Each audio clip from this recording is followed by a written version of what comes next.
I have a disease called progeria. I have generalized anxiety disorder.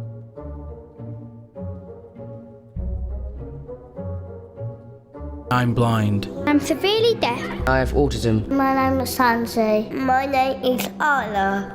Isla and Tansy have Down syndrome. I have OCD. I have got cerebral palsy. I'm autistic. Being independent is really important.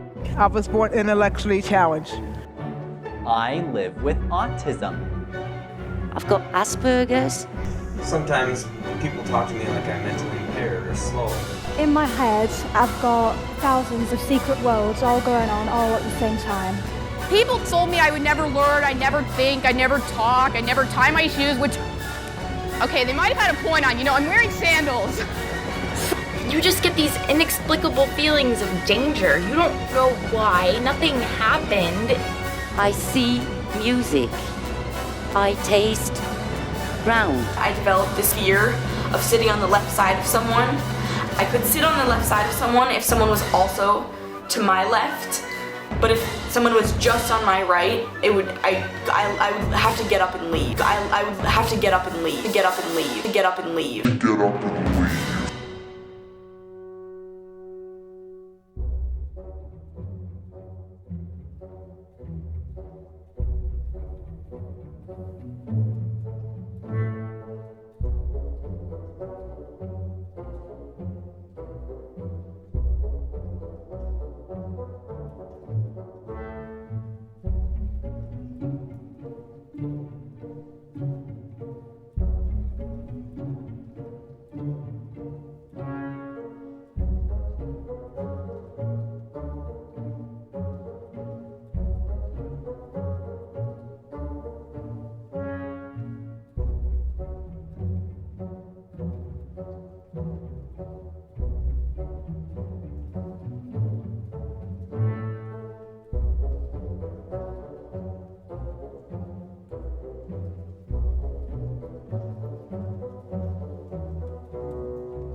Hi, everybody. Morning. I hear you're a very lively group. So I'm going to expect that. I'm going to expect that you ask questions and be lively. Show some of that liveliness as we go forward. I want this to be an informal kind of presentation.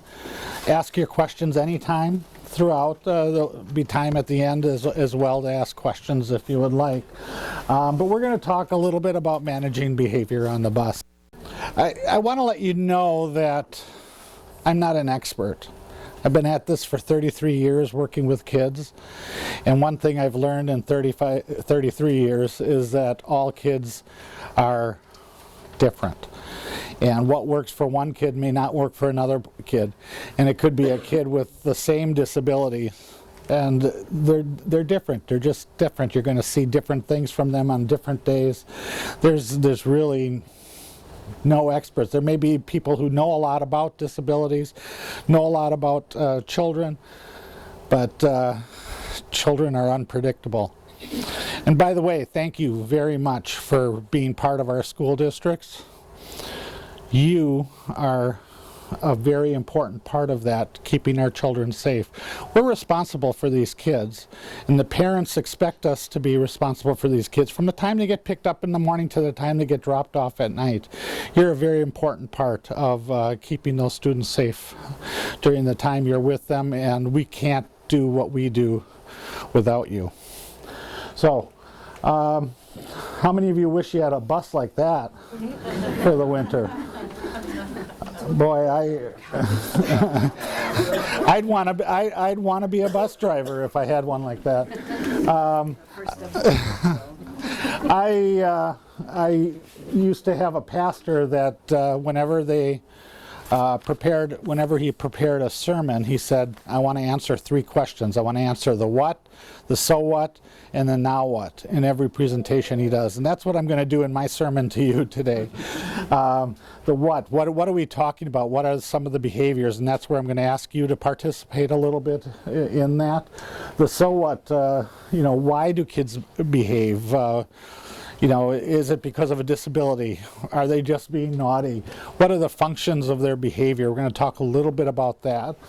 And then we'll spend hopefully the most time on the now what. What are we going to do about it? So I know you guys, I believe you guys have heard about PBIS.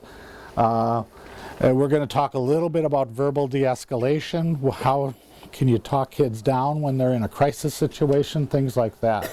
So that's pretty much our agenda today. In summary, you're going to hear a lot about these things, that the adults in the school need to work together. So the administrators, teachers, bus drivers, paraprofessionals, and I would include parents in that list as well. The adults need to work together whenever there is a problem that you're dealing with on the bus. In schools, our job is to teach. As I said before, you're a very important part of our school district, and I'm going to say your job is not only to drive and keep our children safe, part of your job is going to be to teach too. You're going to do some teaching as well in regards to behavior. You're going to hear this over and again. Positive interactions are very important. How we need to be positive with kids as much as possible, and that we need to intervene when behaviors occur. We need to be immediate about that. So, the what are we talking about? How many of you drive for Kettle Moraine? Most of you? Other districts? McGuanago as well? All right, well, every district has policies in regards to transportation. So what I'm going to suggest that you do when you have a little bit of time in your schedule, most districts' policies are on their websites. For instance, Kettle Moraine, you can access their district policies on transportation by going to the website, look for school board policies, and you can look up transportation policies. These are just some excerpts from Kettle Moraine's policies talking about how the bus drivers are responsible for maintaining discipline on their bus. Talks about some general rules that we have as far as school conduct on the school bus. So these are the policies that we would follow if there is an incident or a thing that we're going to do on the school bus. McGuanago, I'm sure, has the same thing. You can have access to their policies. They're public documents. They're generally on their website. If you look those up when you get a chance and become just a little familiar with the policies that they have, I think that would help you understand what the district is going to be doing in those situations. Some other things that you see in policy is that transportation is part of the school day, as I said before. Usually behavioral expectations are defined in the school setting. Those apply to the school bus as well. So things that they're doing in school are going to apply to what you're doing on the bus as well. We have a director of facilities who's our safety director as well, and said the goals are safety first, but he would say in schools learning is first, but safety is always. We always have to keep our kids safe throughout, from the beginning to the end. That there's a direct relationship between school bus safety and behavior and safety, and that structure is essential. So, as far as discussion here, what I'd like to hear from you now is what types of behaviors, we're still in the what part of my sermon, what types of behaviors are you seeing? If you want to just blurt it out, who can talk about some of the behaviors you're seeing on your buses? Disrespect. Not listening. Okay, disrespect? Mm-hmm. What the driver says. Okay. Not listening? Just being antsy, not listening. Hyper. What does hyper mean? What are they doing? Constant. You'll be seeing me do that in a little while. Jealousy and profanity. Being too loud. Being too loud. Okay, good. What else? In and out of the seats, getting out of the seat, for a very common one. Other behaviors that you're seeing? Yeah, I used to have a kid that would wet his hands and then touch students around him. They love that. Wet his hand, spit. No, they'd lick his hands and then he'd touch up. Same difference. Particularly girls. There's a unique behavior that you might be seeing. I wish I had a solution for you. Well, he's gone. Other behaviors that you're seeing. Aggression, pushing, hitting, kicking, spitting, those kinds of things. It goes on and on and on, doesn't it?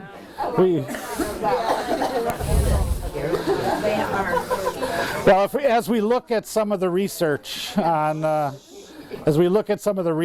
school bus drivers, Kathy sent me a list of some of the some of the behaviors that we're seeing. Let me just read. Kindergarten. The girl eats when not told to, uses vulgar language, and her middle finger frequently. From kindergarten. Here's a grade school one. The boy spit into another student's face and has done so several times in the past. He doesn't stay seated, moves from seat to seat, and stands in the aisle. Middle school one. The student refuses to follow the bus rules. Today I was told by a reliable student that he burned the seat. Upon inspection, it was burned. Boy being told several times to stay seated, but continued to turn around and kneel on his seats. These things do happen, don't they? And in a research study that the University of Oregon did, they found the 4 most common things, most common behaviors that you see on the bus. And as I looked at those things, all of the things that you have there fall within those 4 areas. Most common is moving and being out of your seat. Also noise and rowdiness is right up there with that. Other being rude or disrespectful, and then fighting or hitting. Those 4 things are the most common things, behaviors that you're going to see on the bus, and almost every one that people sent and the ones that you talked about could all be put within one of those areas. The Transportation Safety Institute also did a study, and they made a lot of comments about school bus drivers. Successful student management requires an understanding of child behavior, patience, and a sense of humor. How many of you find a sense of humor helps when you... Oh, God, that's very important. So I'm waiting. I'm gonna expect to see some of that humor here as we talk some more. Distractions caused by student behavior problems are a common factor in accidents. Okay, you're talking about winter and going slow. The behavior of the kids is probably just even more important as far as being safe and not causing accidents on the bus. And many school bus drivers cite student behavior as their most pressing safety concern. Would you agree with that? Student behavior is your most pressing safety concern on the bus? That's common. And the last 2 talk about students with disabilities. We're having an increased number of students with disabilities, all different types of disabilities. And we'll talk a little bit more about that. Now we're going to get into the why part of it a little bit, the so what part of my sermon. Generally, students use behavior to meet their needs. Why are they doing what they are doing? One thing to remember is that students, some of the problems with the behaviors may be results of what's going on at home. We have lots of students coming to us with issues from home. We have kids from poverty. We have kids that don't speak English. We have kids that have experienced trauma. And by trauma, I mean violence, child abuse, death of a loved one, death of a parent, death of a sibling, some kind of violence in their past. And some of these kids are very young, and this happens to kids when they're, 2, 3, 4 years old, some of those things. The problems that they experience at home come with them.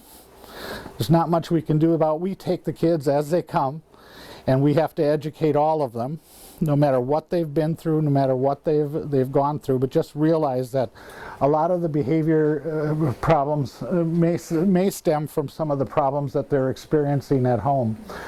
Other things, they may have issues with the peers at the bus stop.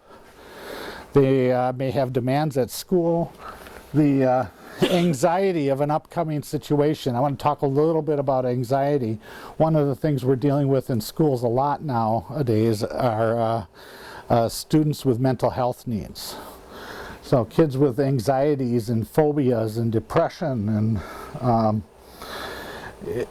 it's a big topic in schools, and we're in Kettle Moraine, we're working on an integrated program to deal with kids with mental health.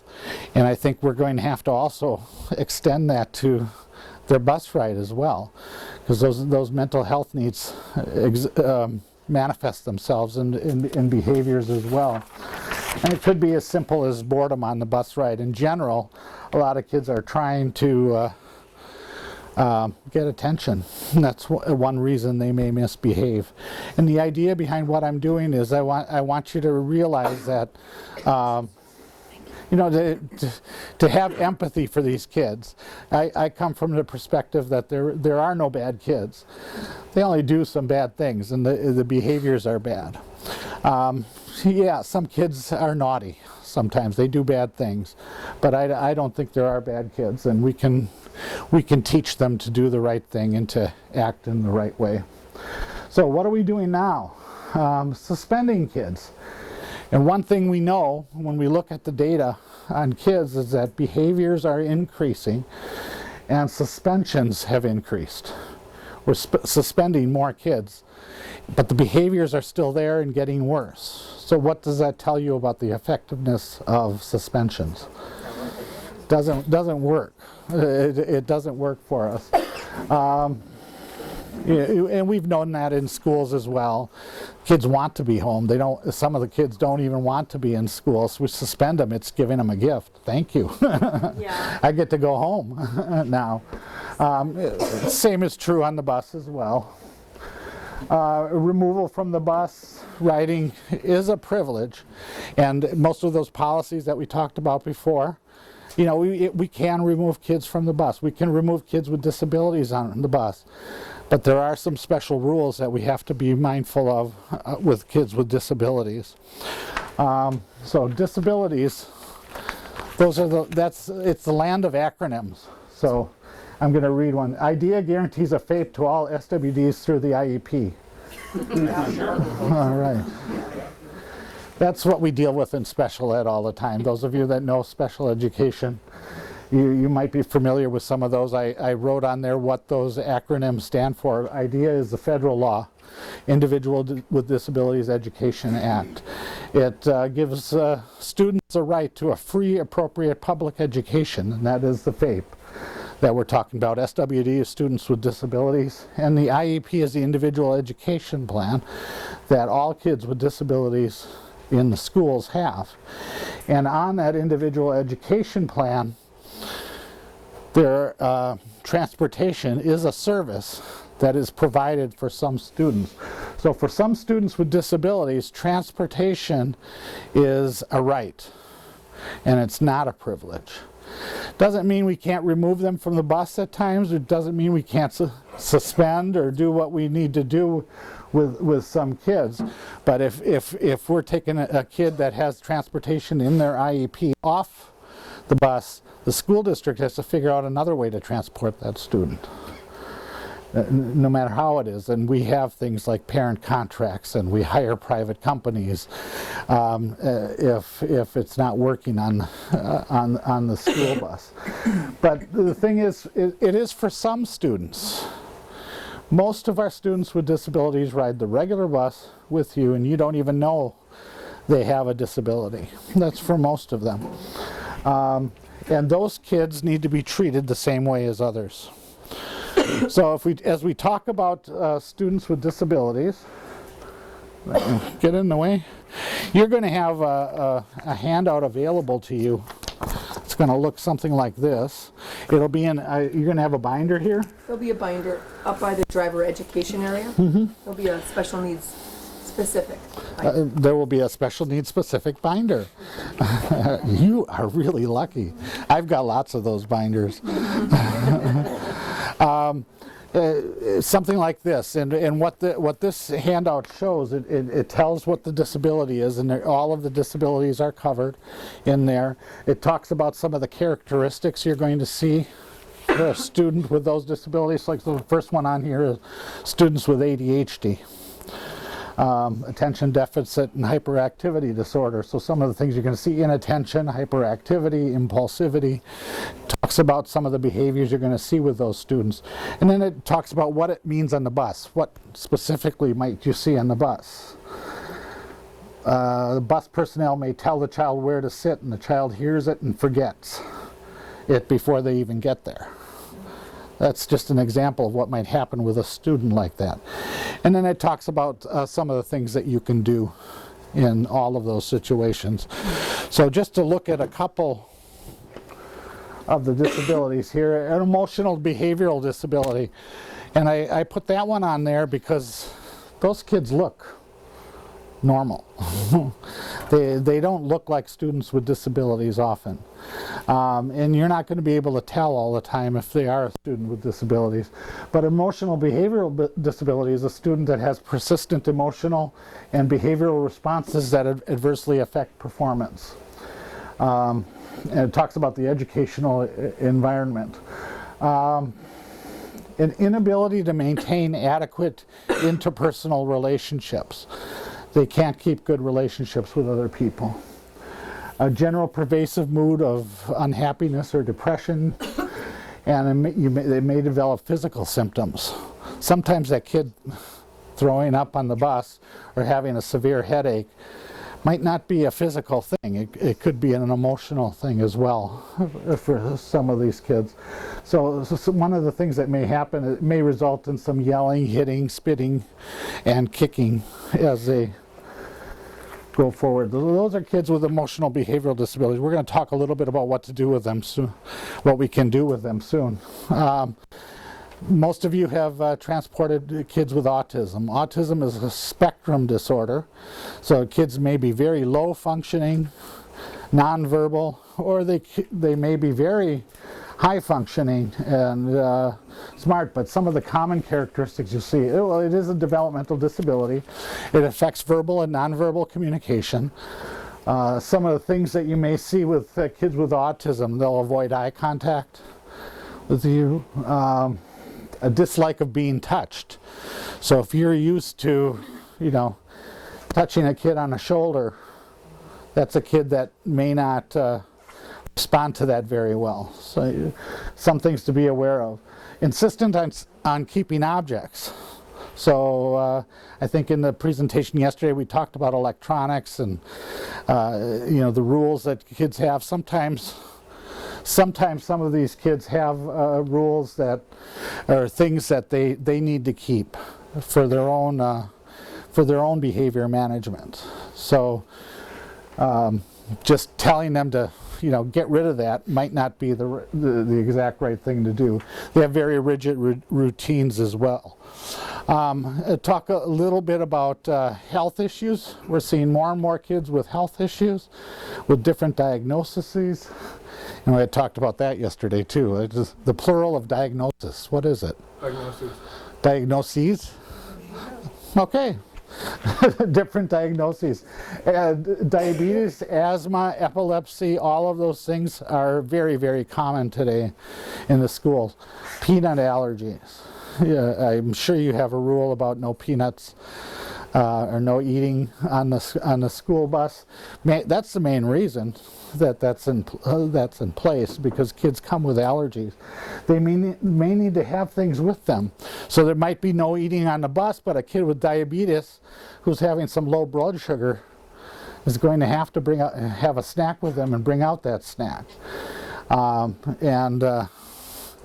I realize you're not always going to know about those situations, but if you do, that's an allowable accommodation for that student. Students carry EpiPens, inhalers, things like that in emergencies, and may need those things. You may know about those things, you may not know about those things, but those are things you need to be aware of. Let's talk a little bit about accommodations. On a student's IEP, a student with disabilities individual education plan, there are a number of accommodations that students have to help them function in school. Those things also will help them function on the bus. So, I mean, giving a student a little extra time to give you a response, might be an accommodation. And I realize, again, you're not going to know every kid. You're driving as well, so you're not going to. It's going to be hard to take the time to, sit down and work with one student. But the more information you have, the better.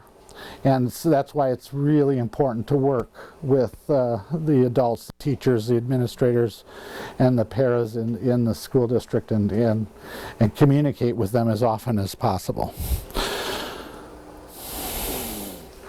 So, I mean, just a question. If a child has a problem with reading, you wouldn't spank them, or badger them, or ridicule them, or use a timeout, or yell at them because they have a problem with reading. A lot of times it's the same for students with behavioral differences as well. They can't always help what they're doing. And I'm giving you all of this right now, and again, I'm not an expert. You're not going to be able to handle every situation. Every situation is different, but I want you to have a little empathy for some of the kids that may be on your school buses, and just be aware that there are a lot of reasons why they may be acting up the way they are and doing what they're doing. So I'd like you to just spend a few minutes and think about a specific student on your route. All right, before we talked about just behaviors, but now I want you to think of a specific student. And I'm going to ask a few of you to report out. You can use first names, don't use last names. Choose a student. If you know they have a disability, tell us about it. If you don't, that's fine. Talk about the behaviors. Think about what behaviors you're seeing with that student. And what does it mean on the bus? What specifically is happening on the bus? What do you have to deal with? So just take a few minutes, think about that. And does anybody want to talk and tell me about a specific student on their route? Now, I might know that student, remember. Dustin, and his disability is his dad, because he keeps him up till 2 o'clock in the morning. Oh. Video games. Yeah, not a school night. And he's always acting out. Does he have a disability, or is that just what you know? That's just what I know. Okay. Yeah. So what are you seeing then on the bus with Dustin? He talks inappropriately and is disrespectful to other students, hitting them, and doesn't know how to behave around the other kids, pretty much. I usually end up having him sit behind me by himself a lot. So you're usually moving him and having him sit behind you? From seat 2 to 1. He never goes in the back. Yeah. Okay. So I don't know. It's difficult. He's a second grader. I believe second or third. And how do you know his parents are letting him stay up? That's what he's telling you? He told me this. He's really, really tired. My dad got me out of bed to play video games till 1, 2 in the morning. I'm like, really? I said, you need to tell your mom this, because that's inappropriate. Your dad has a disability. Anybody else want to talk about a student? I have a perfect candidate, my own granddaughter. Okay. In kindergarten, rides my bus, has been since she was an infant, but she has ADHD. Okay. So, and we're working with meds and stuff, but they're usually worn off by the time she gets on the bus in the afternoon. So she's the licker, the spitter, the hitter, the kicker, the moving from seat to seat. You know, it's like every day I have to try a new approach with her, maybe put an older kid with her that'll work for a day, the next day, she's hitting the older kid. So it's every day it's a unique resolution to her problems. And I've explained to the rest of the kids on the bus, you know, that she does have behavioral issues and that we all need to be a little bit tolerant. But it kind of, I'm tolerant of her, and you know, a few other people are, but the rest of the bus is like, well, why does she get to do this and we can't? And you know, why does she get to go from seat to seat to seat? It's just, it's like in their minds, it's just an inequality that the special needs kids are getting a different treatment. And that's, we do need to talk about, when I talked about accommodations before, fair and equal are not the same thing. I think I showed a cartoon about that cartoon. I'll show it again to you later. That there were I can't describe it. Students with disabilities may need those extra accommodations in order to have access, the same type of access that students without disabilities have. So accommodations are fair, even though they're not equal. I mean, if you treated every kid the same, we can't, because every kid is not the same. They're all different. Some need more things than others. In order to have the same access to be able to ride the bus, a kid with a disability may need those extra things in order to be able to ride the bus, to have access to the bus the same as other kids, so that they're on a par with other kids. There's a reason that we do those things, but fair and equal are not necessarily the same. So what we had ended up doing in Delavan, we had one particular route that had many situations, and one in particular needed to have a distraction that was workable. So between the school psychologist, the bus driver, and the parents, it came up with, and the drivers scrounged up and got a DS and some extra games. And in his IEP, it's allowable for him to have that DS.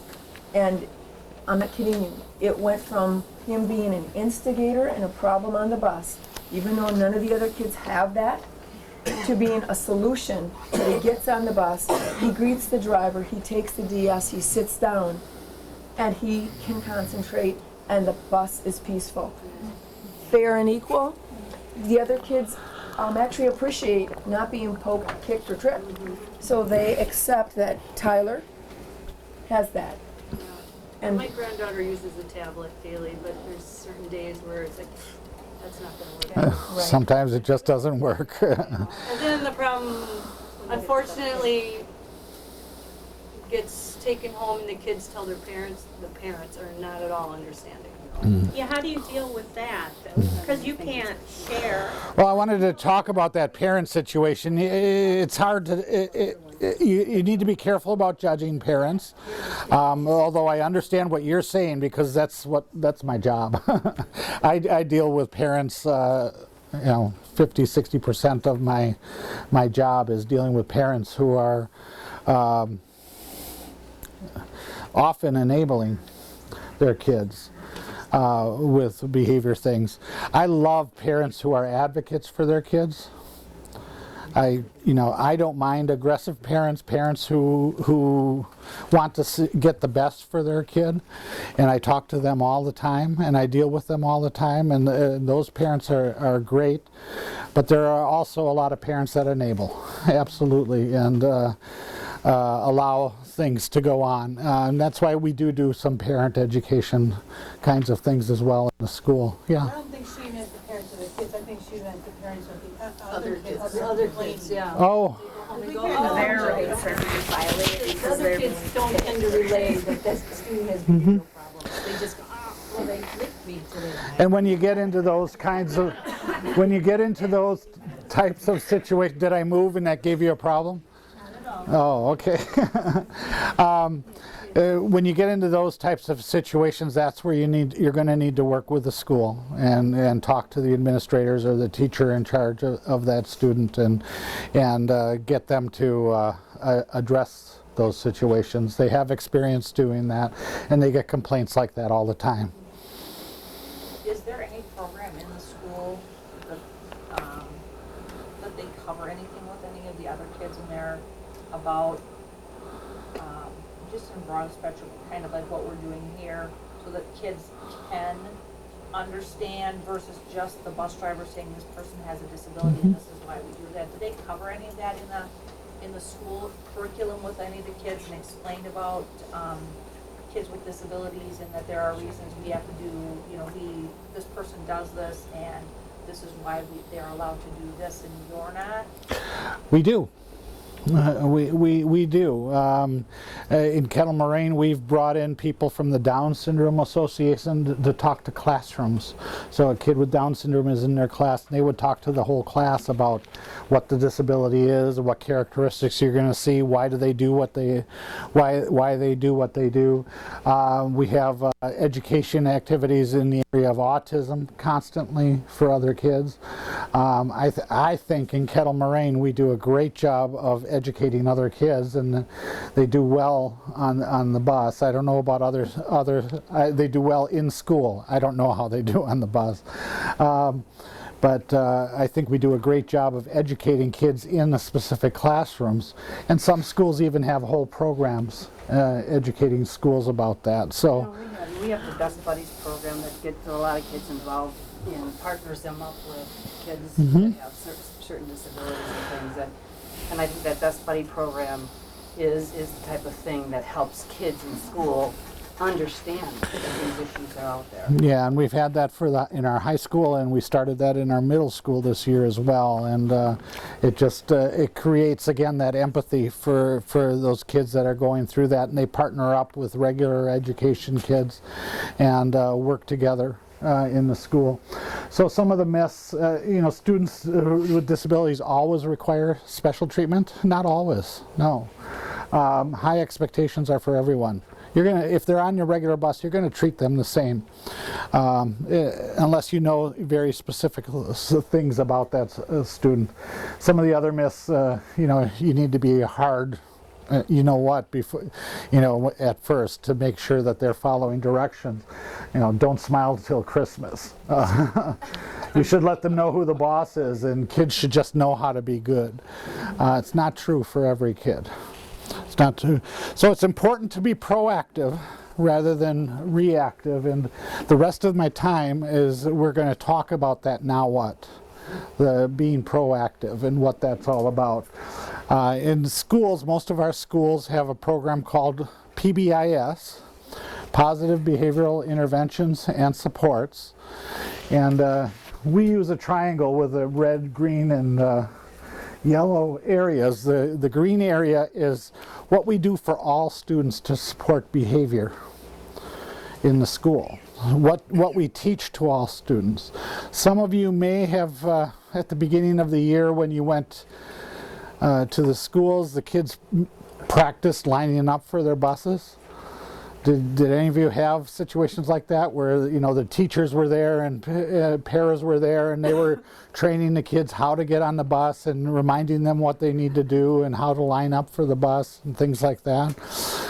That may be part of a PBIS program. It's teaching kids how to behave in every situation. So in school we'll do that in the cafeteria. And we practice, and we teach what to do in the cafeteria, and we practice what to do in the cafeteria. At recess, how to go out for recess. At first they teach what to do for going out for recess.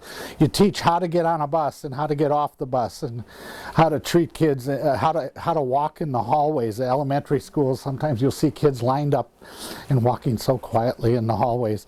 They practice that and they teach that with the kids. That may be all part of their universal program for PBIS, what we do for all kids. The yellow area are a specialized group. The kids that need that little bit extra, kids that need some kind of intervention. And the red area are more of those very individualized needs that kids have.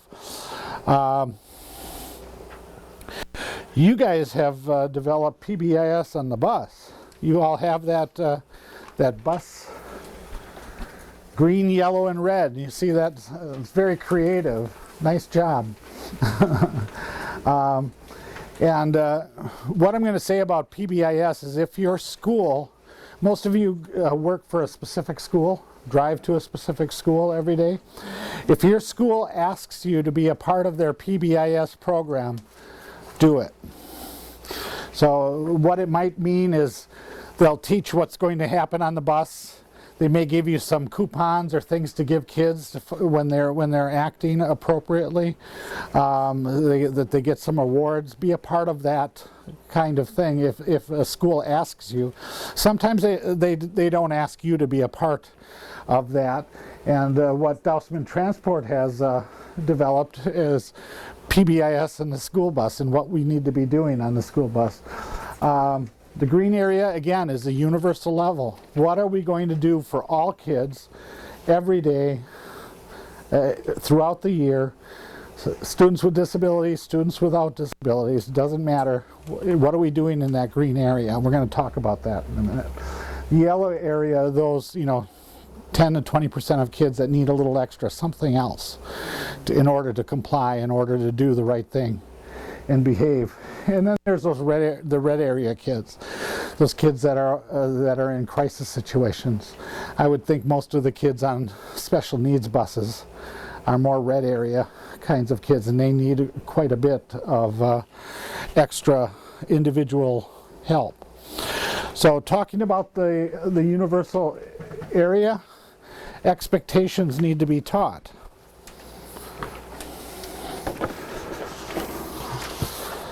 How many of you have seen this? Or something similar.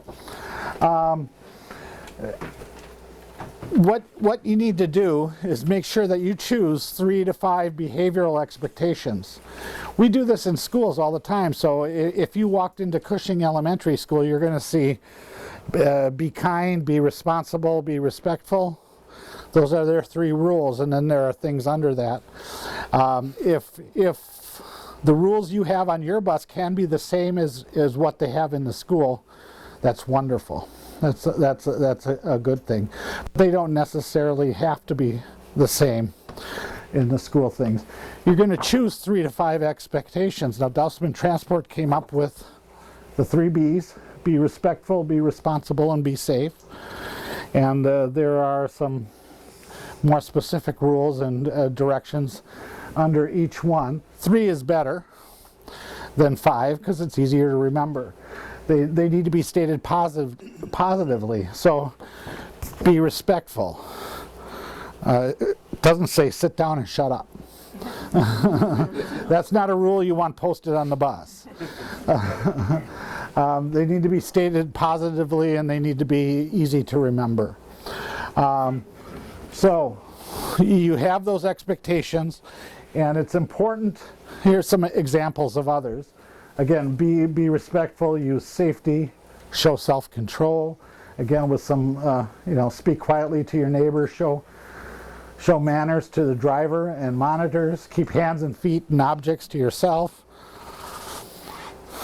Another one, safe, responsible, and kind. Again, like I said, when possible, use the rules. Here's the 3 that are on here: be safe, be respectful, be responsible. Again, those are very, very important to have those expectations. And I would add another B to the be responsible, be safe, be consistent. Whatever you decide to go with, you use it again and again. You teach it constantly. I'm not going to spend time in the activity. Maybe I'll just ask you, are there other expectations that you have on your buses? Simple ones. Especially for special needs kids, on my bus it was actually easier to say, be a friend, Be a friend. Because they don't, they'll argue about, well, what is kind? I mean, I've had them argue about whether it's better autumn or fall. So be a friend is, you know, is kind of, I like that, an idea that kids get. I like that. Mine dovetails, I believe, with that, and that's to look out for each other. We're a family on this bus. Look out for each other. Okay. Older kids, especially after the younger kids. You see something out of line, you see that, you know, something's wrong, speak up, help that other person. Good. Others that people use, other rules that people use? Yeah. I just say use your inside voice. Use your inside voice. Here's a voice, a voice chart. Using hand signals, beautiful. Things like that. Classroom inside talking voice, soft voice, or a whisper. Silence emergencies, or you know, for a railroad crossing. Having a something like this to use as far as voices, and then using a hand signal. So if you're driving and you put up a 2, they know that they can talk. Or if you do this, it's total quiet. Is that going to work? It does work if the school uses this. So if the kids are consistently taught, it does work. But it takes practice. Yeah, they're not paying attention. They're not going to see you put your fingers up. Regardless of first grade, but after that, it doesn't work no more. So you get to second and third grade, they're like. Each one is different, and that's why it's important, though, if you do know the rules and what they do in the school setting, that you're doing that. They do it in school, and they do it for 5th graders. They use hand signals and do that for 5th graders in school as well. If you know what they're doing there, and you can carry that over to the bus somehow. And I realize it's hard, the communication is hard, but there are some times when you have some communication with that, in that. Use the same system that they have in school. Those universal expectations, they need to be posted in your bus. As many places as possible. You need to teach those expectations often. All right, so at the beginning of the year, okay, you talk about being respectful, being responsible, and being safe, and you talk about what that means, and they understand that. Okay, and then you post this around the bus, and you don't just leave it then. You don't. You need to bring it up again. So maybe it's a month later, or a week later, and then at semester time, and then another time mid-second semester. You may need to take time before you get going on a bus. Once you get all the kids on there, you just review those rules. Not just when they misbehave. That's the key. You're doing it on a continual basis all the time. Take the time to actively try to teach those expectations. What? And I think as far as the older kids, if you work with your older kids, with the students, I mean, really develop a good relationship with them and explain to them how important it is or how much you might need their help in certain situations with, you know, working with the younger kids. Give them that responsibility so that they feel like they have a job to do and it's an important job. If you work with kids, and like you said earlier, this isn't something that happens overnight. This is something that you are consistently working with your kids on. But if you work with those older kids and make them feel like they're an important part of helping you with younger kids, then when you develop something like, you know, this, hopefully the older kids will work with the younger kids on, hey, did you see what she put up? Hey, did you see the 2 fingers or something? But again, it takes time. And you have to develop that relationship with them, you know, and make them feel important and make them feel needed. Use their name. Use their name when you talk to them. And the lights and the kill switch are cues. And I bet you when you do that, that cue helps them to know, oh, something's different here. And again, the last thing is about it, get to know your students. It really is all about relationships, and I found that I had a college student interview me business college student in business wanted to interview a leader, a manager of some type. And he interviewed me, and he just kept asking questions about leadership and what does that mean, and what's your style of leadership. And I reiterated over and over again, it's really all about relationships. Being a leader is all about relationships and the relationships you develop with other people. Being a bus driver is all about relationships and those relationships that you develop with students. How we interact with each other is just so important, and how we talk to each other is so important. Get to know your students, greet each child by name. You know, handshakes, high fives are great. Those kinds of things. Make eye contact with your children as they come in. You know, working in the office and having to view videos, and I'm not speaking for Terry, but I think we're on the same page. I find that the drivers that do this, that have this type of rapport with their students, are the ones we don't have to view videos on. They're the least amount of bus reports that come in, the least amount of parent calls are the ones that do this. If the students sense you care, and we're going to talk a little bit more of that, and I'm going to wrap up pretty soon here, but if the kids know you're understanding them, listening to them, and care about them, it's going to make all the difference in the world. Again, it doesn't matter if they're kids with disabilities, kids without disabilities. This is universal level.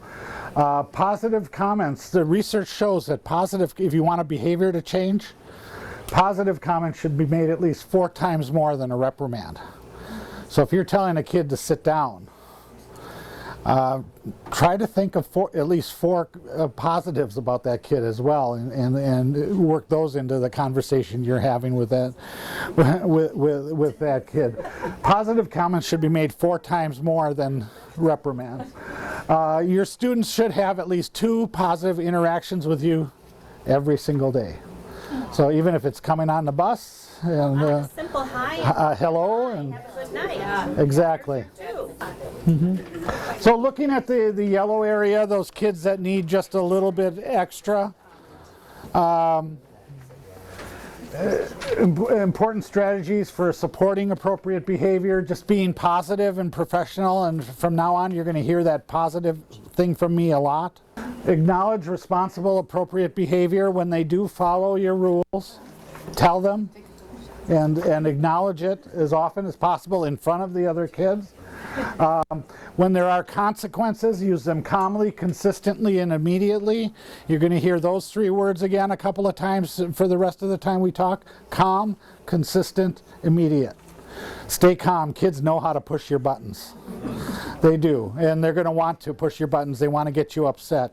If you stay calm, professional, consistent with the rules, immediate, very, very important to do that. Yeah, they'll stop doing that behavior after a while when they see that it's not getting them. They're not getting the rise out of you that they want you. There's the calm. Okay, why should I do this? It's not working. Calm, consistent, immediate again. You know, give a polite directive. Josh, please lower your voice. Not shut up, not calm down, or get a grip. Those are things that could set kids off. So calm, polite directives. Josh, please lower your voice. State the expectation positively. Josh, you need to talk quietly. And then repeat it. Be consistent. Repeat the expectation. Again, you're doing it in a calm voice and not emotionally. And then state a reasonable consequence. Josh, if you can't lower your voice, then you're going to get an assigned seat. And I put on there, give choices when possible. And the choices aren't really choices. It's you're either going to lower your voice or you're going to sit in the seat behind me. And that's giving them a choice that they need to pick one or the other. Again, calm, consistent, immediate when you're giving directives to someone. Kids with disabilities, kids without disabilities, same thing. Use those techniques. And then the last thing I'm going to talk about are crisis situations, and we have those. We have crisis situations, and we're going to talk a little bit here about verbal de-escalation, how to calm a kid down verbally. It's not always going to work. In every crisis situation, obviously, those are things that you're going to be reporting, and you're going to do the write-ups on, and you're going to, you know, have some communication with the school about. But it's important to know that what you say is not as important as how you say it and how you act in front of the kid. Your affect when communicating is more powerful than what you say, and you need to be mindful of your body language. When we talk about communicating with kids, there's a speaker, there's a receiver, and there's a message that goes between them. And you don't always receive that message the same way as other kids. We don't always receive the message the same way as other kids, as other people. We don't always hear what that student intends, or the student doesn't hear what you intend, because they have these filtering lenses that people go through. To talk a little bit about filtering lenses, those may be things, filtering lenses may be things like cultural considerations. Hispanic kids react differently than non-Hispanic kids to things like eye contact and you know, how you say things to them. So culture is a thing with filtering lenses. Age, kids' age is a filtering lens.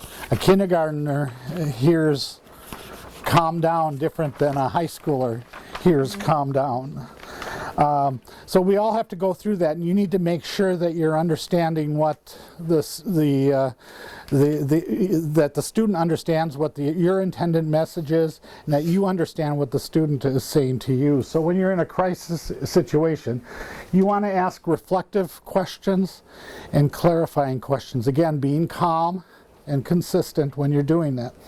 But reflective questions are things like, what I'm hearing is, again, just repeating what they say. Is that what you intended?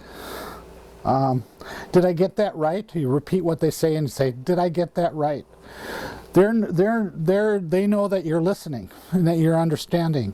And then if you didn't get it right, they'll let you know you didn't get it right.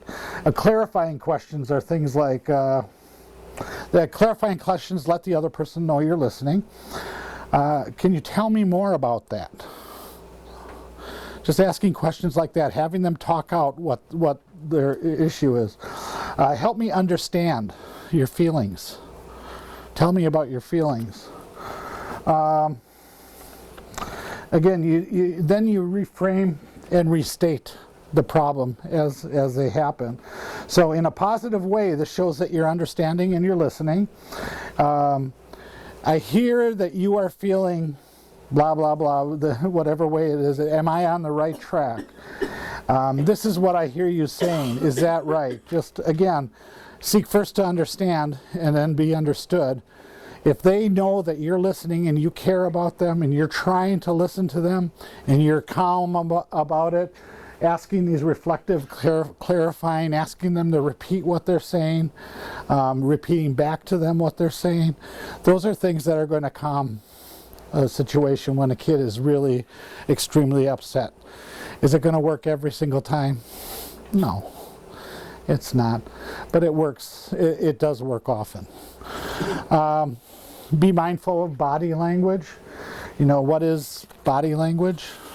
It's respecting personal space. It's the conscious or unconscious movements or postures that we have with other people.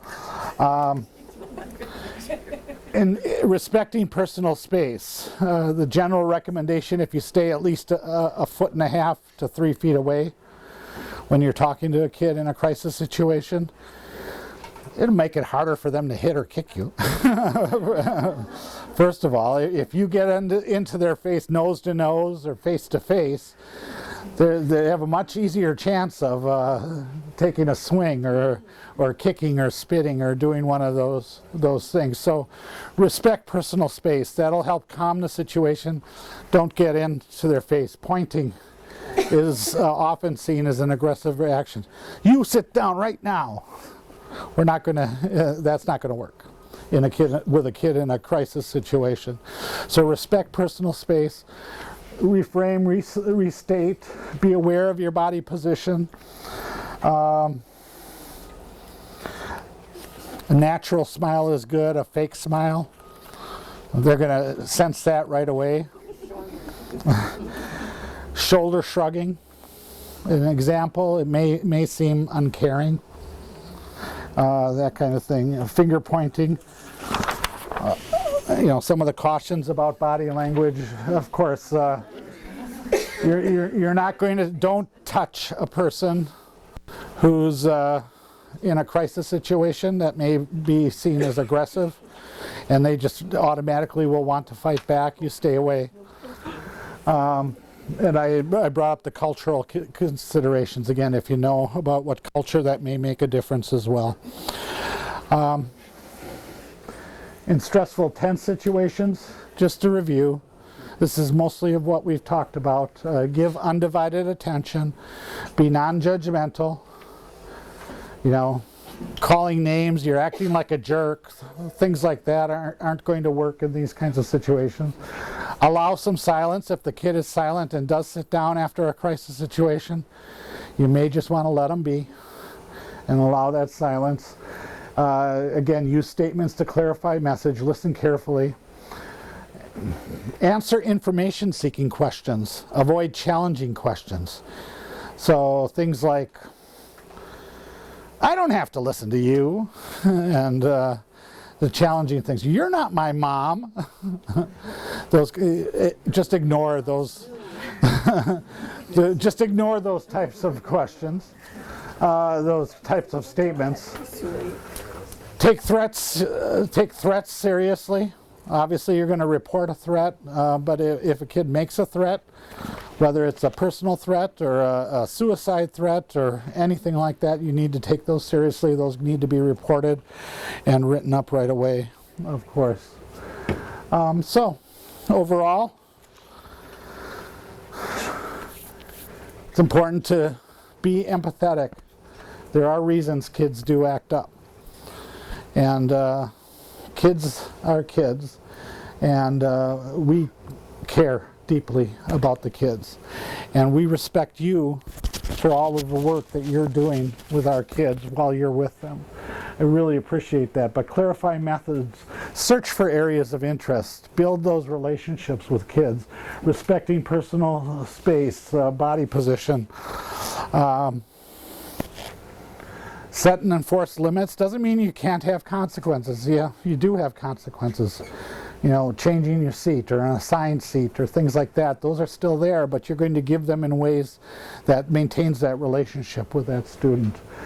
Our kids are, you probably heard this, your precious cargo that you guys are keeping safe for parents and for the school. Again, you're such an important part of the school, and we appreciate everything you do. You guys are super and great, and we couldn't do what we do without you. So thank you very much.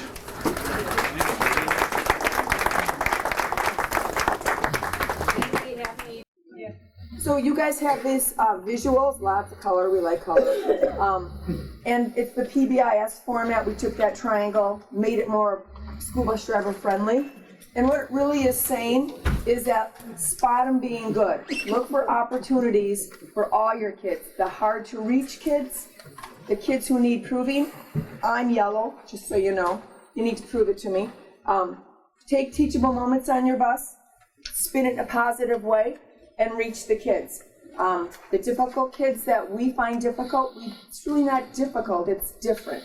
So reach them where they're at. And then just some extra little examples that go with the same different color coding. And then what's kind of interesting is we put our kids, you guys might have already put some of the kids on your bus in these different categories. Guess what? We can put ourselves in these categories, and because the colors fit well with our transportation industry, think about yourselves. Where do you fit in this PBIS kind of triangle? take a look and see, red zone, she says, proudly. Take a look and it's a great way for us to read ourselves, to read each other, and then meet each other where we're at. It works on us.